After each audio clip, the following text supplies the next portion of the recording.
So my name is Paul Hughes, and I have a bit of a weird story. A moth flew inside my head, and I couldn't get it out for over a day.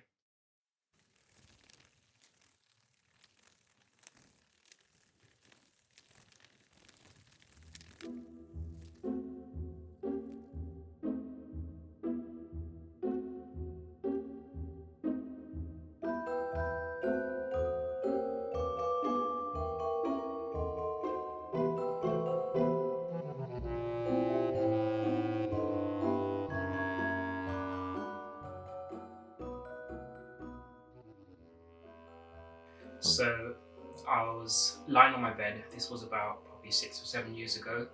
It was university holidays in the summer. I was living with my dad at the time, back in North London. During the summer where I used to live, there was a slight moth problem. Like, they're not huge, massive moths, but there were loads of them around the house. Always trying to get rid of them.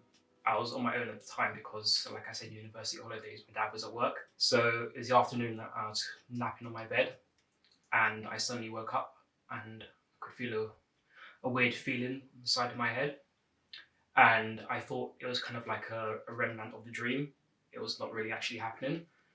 And then I heard a buzzing sound, and I could feel kind of like something going round and round just inside my ear.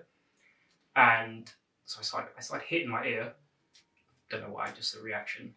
Then I realised that it wasn't coming out, it was actually probably going further in.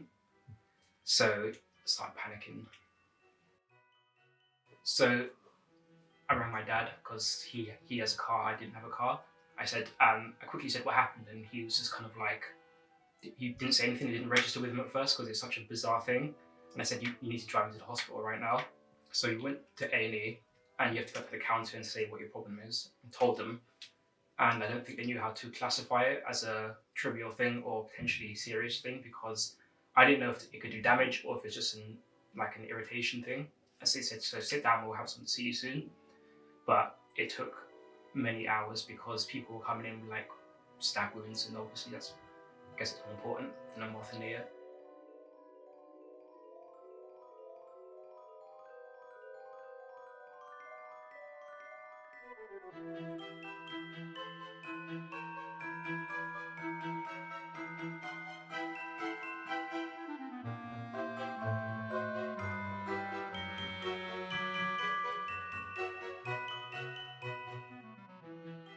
Went to see a doctor called Dr. Tom Killeen, and he hadn't kind of seen this kind of thing before. They got me on a chair, laid me back, and they poured olive oil into my head and said to just wait 10 minutes for it to like die. So that was a weird sensation, olive oil going inside my head. And then he said it's dead now, so we'll get it out. So they got the forceps and they tried to get it inside my ear canal, which is obviously quite hard. But as soon as it touched my eardrum, I was in incredible pain. It's probably the most intense pain I've felt ever because your eardrums are so sensitive. So I kind of screamed out and recoiled. And he said, okay, I'll try it again. And he tried it 2 more times, but each time the pain was too much.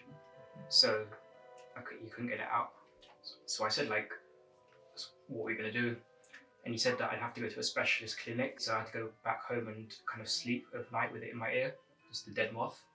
I went down, got the tube down to King's Cross, and saw, I don't know what his official title was. He's some kind of doctor, obviously, but he was a specialist for this kind of thing, like getting things out of people's whatever ears. And he had my head on the side, and he poured olive oil in again. Not sure why, maybe to make sure it's dead. And then he told me, yeah, it's dead. And then he pulled it out with forceps, but this time it was just really quick and easy, no pain. So he must have been an expert, better equipment, that kind of thing. He showed it to me, and like he asked me if I wanted to keep it, but unfortunately I didn't. I didn't really think of it as a positive memento. I was disgusted by it, and then it was inside my head, and that was the thing that was causing me all the disturbance. So I just said, no, you can kind of get rid of it, flush it, whatever.